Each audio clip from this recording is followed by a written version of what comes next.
So we have loads of unofficial world records to go through this week. But first, we actually have to go through all of the IWF constitutional amendments that have taken place. Now, it's dense, there's a lot to get through, but we have sifted through absolutely everything. We have drawn out all of the most important kind of talking points with regards to the IWF and whether it's going to maintain its Olympic status. So let's go through that in a nice bullet-pointed format and then get into the heavy hitters from the week.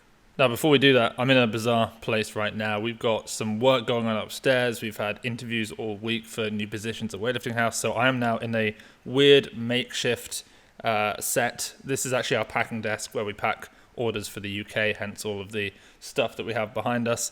But hopefully this is going to work. The lighting's okay. The sound's not too echoey. So apologies for that. Okay, let's get straight into what's going on with the IWF. Now, the good news is a new IWF constitution has finally been agreed.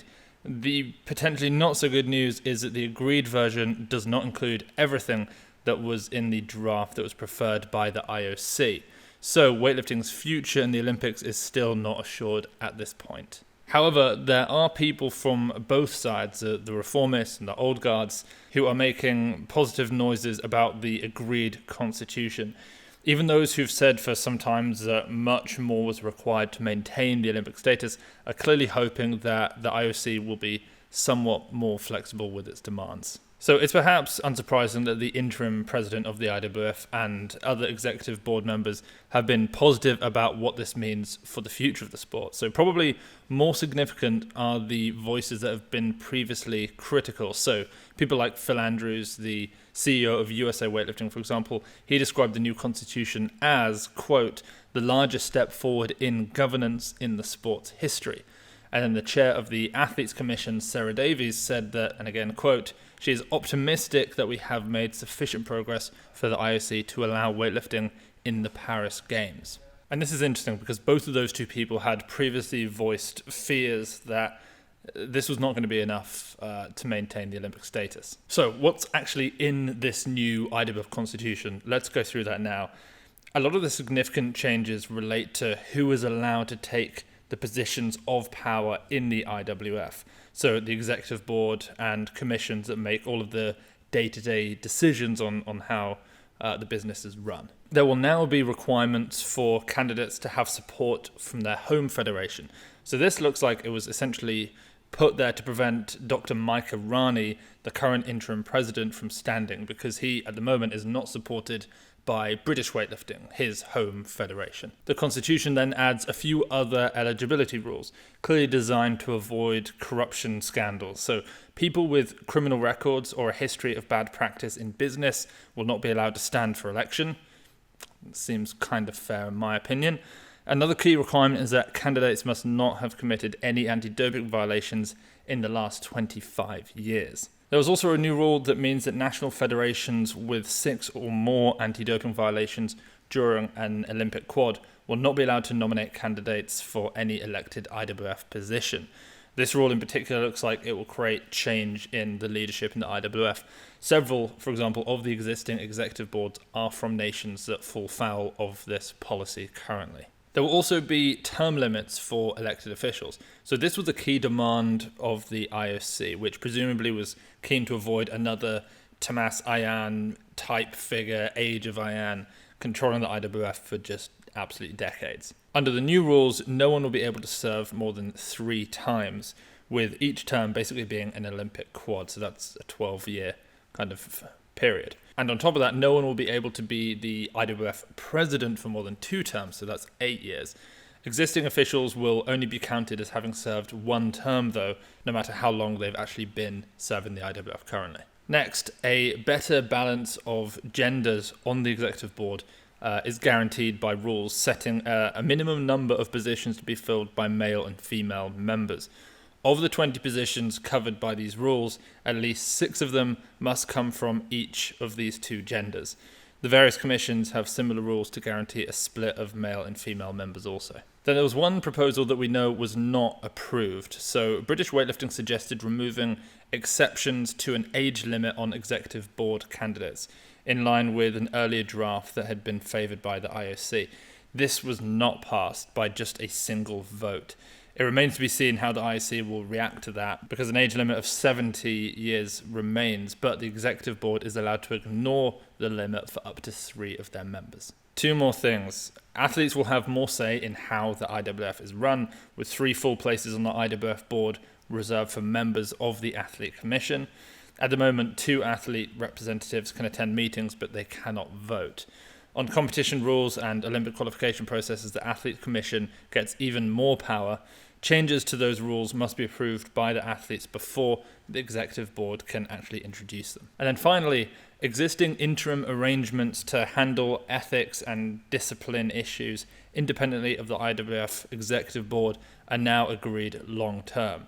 So along with more independent handling of anti-doping processes, this is a big part of what was required by the IOC to be confident that weightlifting is putting the doping scandals of the past behind it. So that's everything that has happened since we last spoke about this. This is going to be sent to the IOC. The IOC is going to look through it all. The IWF is going to have another meeting all about this later in December. Whenever we know anything, we will obviously update you guys as to the fate of our beloved sport. Now, a couple of things I really wanted to run through quickly. One, the Weightlifting House belt is out. I think you guys can see it down there. It's sensational. It's an absolutely wonderful belt. So the belt itself is a premium cowhide leather, but it's still supple. So when you put it on, it's not like you've got to wear it, 50 times before it actually feels comfortable and soft. There's a soft suede inner foam padding. It's 10 centimeters at its thickest, tapering down to 6 centimeters. And it actually tapers, as you can probably see, a little bit earlier than some other belts. That is just so that it doesn't pinch on the obliques, because sometimes if they stay a little bit too wide for too long, it just gets a little bit uncomfortable. Also, we've got, as you can see, hopefully the lighting that we have over there is picking it up. It's the WH home of weightlifters is debossed into the leather, which is just really, really nice. It's got industrial grade stitching to make sure that it's strong. 2 prongs because it's just more secure. I find when belts have the 1 prong thing, they're just more likely to end up breaking. There's too much kind of stress going through that prong. 8 holes spaced 1 inch apart, so you just have a greater ability to basically make sure it fits perfectly on the day. If you've been eating too many Doritos or burritos, I suppose, the day before, then you just lower it down a prong. And then 2 hoops so that that bit at the end doesn't end up getting in the way of the bar path or anything like that.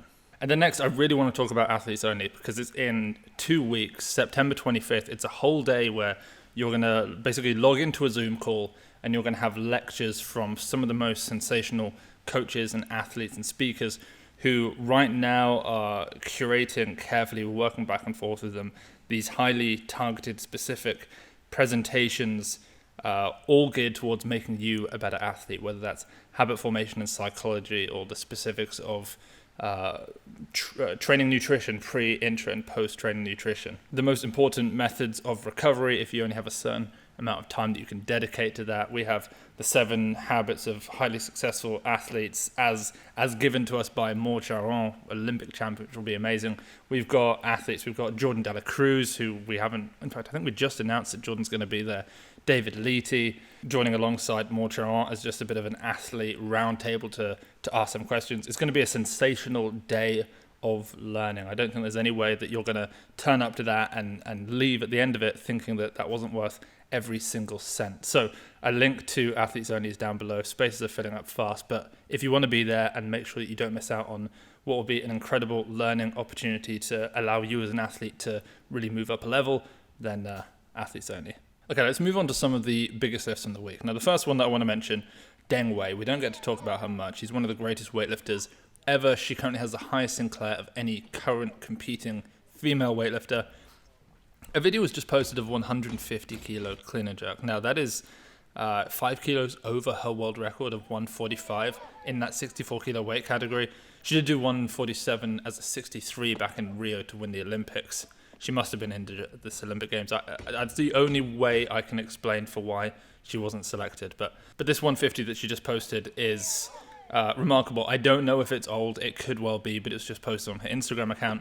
And she just, technically, she is so strong, but she just lets the bar do so much of the work. The way that she pulls it, you can see as she bounced out of the hole in the clean, every part of her body, including her head, she kind of does a little bit of a down and up, is geared towards this stretch reflex based on, the bar whips comes back up. Same on the jerk. She just lets the bar do so much of the work for her in a way that so few other athletes are able to. Just an absolute masterclass in technique from Deng Wei. Next, we have a guy who we haven't spoken about in ages, but he's a real crowd favorite. The once world record holder in the 81 kilo category from Egypt, Mohamed Ehab, and he is still training hard. He just hit a 190 kilo snatch balance. That's 110% of his once world record 173 kilo snatch. He also just snatched 155. He did 150 for a few singles. Back squatted 255. And I worked out, I was thinking about this. Why is he training? Why is he posting so much? The ban that he faced was because of multiple pops within Egypt. They were banned in September 2019 for 2 years. So, yeah. So he's back, basically. So I imagine we're going to see him at the World Championships this year, which will be in December. They just got announced. I think it's December 7th through 17th, something like that, mid-December. So that's going to be a lot of fun to have those World Champs, hopefully with Mohamed Ehab back as well. Over in Armenia, the European champion, actually, 22-year-old European champion in the 89s, Karen Avagyan, hit some fast snatches from the hip. 160 for 2 doubles, 170 for a single. The world standard is 179. No one's yet hit that or surpassed it, but he is one of the best in the world in that weight category. So great lifting from him, just huge speed. I mean, he beat Revaz Davitadze. He beat Andranik Karapetian, his teammate, at the Europeans this year. So he is one to watch for this next quad. Over in Romania, we then saw Loredana Toma hit a 135 kilo clean and jerk. She's obviously a 64 kilo weightlifter. We just spoke about Deng Wei hitting 150. You know, this is 90% of that exactly.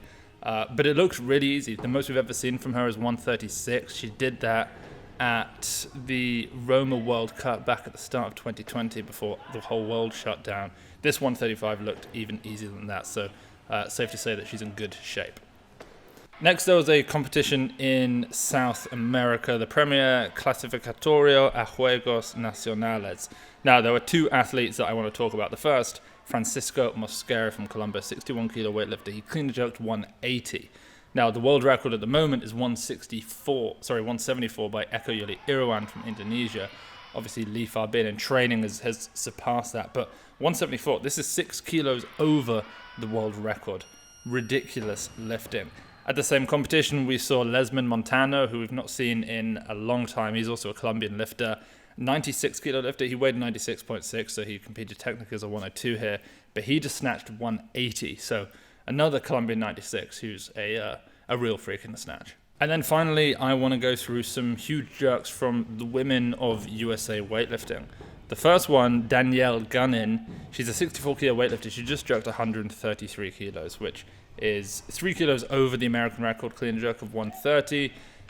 She also snatched 103 off blocks, which is 1 kilo over the American record of 102, both held by Matti Sassa. Clearly, Matti is, the most amazing lifter in that category, but exciting to see Danielle surpassing those in variations, admittedly, or even just portions of the lifts, but really exciting stuff from her. Next, there's Katie Estep, who's a lifter I didn't know. She's a 17-year-old 55. She just jerked 117 kilos. Competes for Alpha Barbell under Kevin Simons. Now, that is 1 kilo over Jordan De La Cruz's senior 55 kilo clean and jerk. Again, this is just a portion of the lift. It's done in training. It means far less, but it's incredibly exciting to see a 17-year-old be doing that.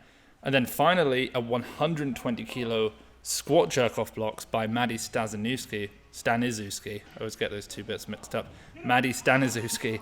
And that is just 2 kilos under the senior American record held by Taylor Wilkins at 122. So we have these 3 lifters. 2 of the lifts are, over the American record. 1 is almost there. Just incredible talent on the women's side in the USA right now. And I thought those 3 jerks perfectly kind of exemplified that up-and-coming talent.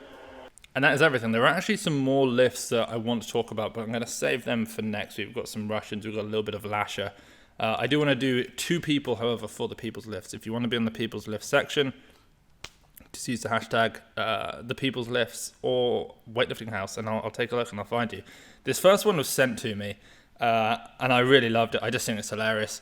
A guy who's called Paul the Chim, C-H-I-M, P-A-U-L, the C-H-I-M, Paul the Chim. Now, for all you Americans out there, this is a Scottish accent. You know what? Enjoy the video.